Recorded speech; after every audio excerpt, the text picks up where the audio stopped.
Welcome to your real illuminating moment.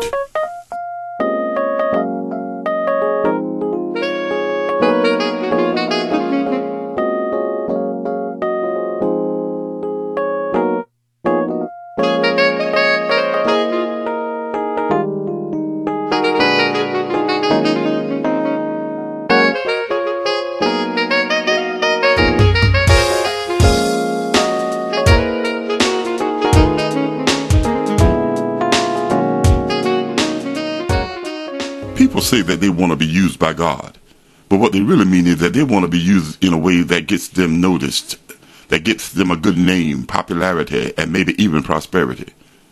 Some of these folks say that they want to be used by God aren't serious about being used by God at all. They're just talking big talk to impress somebody or to give somebody the impression of their seriousness regarding their Christianity or the level of holiness and commitment they have toward their church or their religion. They can't even be trusted to keep God's commandments and law or observe his seventh-day Sabbath, so why do they think God would use them? I do not know, but somehow or another they feel that if they say that they want to be used by God, that gives them some credibility in their religious environment, in their society, in their community. And if God were to use them for his glory by allowing Satan to strip them of their health, their careers, their wealth, and their homes, so that they can become more humble and generous in serving others, most of them would run away from being used by God like that.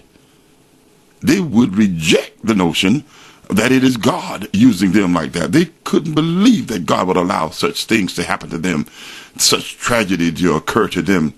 They would blame Satan for their troubles, the economy for their financial demise, and everybody else for their problems.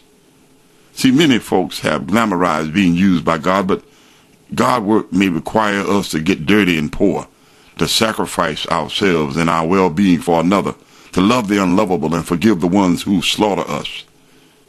It's good to want to be used by God. Just be sure that your motives aren't greed, popularity, or selfishness.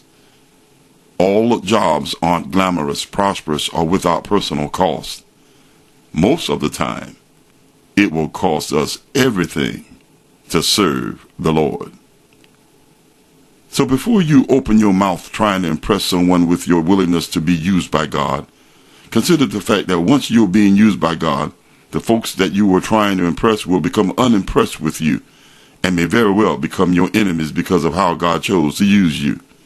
Remember that God used Christ to save the whole world, and they crucified him. God used John the Baptist, and his head was chopped off. God used Peter, and they killed him too. So when you say you want to be used by God, you better be ready to suffer and die for God, because being a child of God is no place for a coward soldier. I'm O.W. Prince, and this has been your real illuminating moment. Keep looking up. Power, purpose on the O.W. Prince Ministries Broadcasting Network.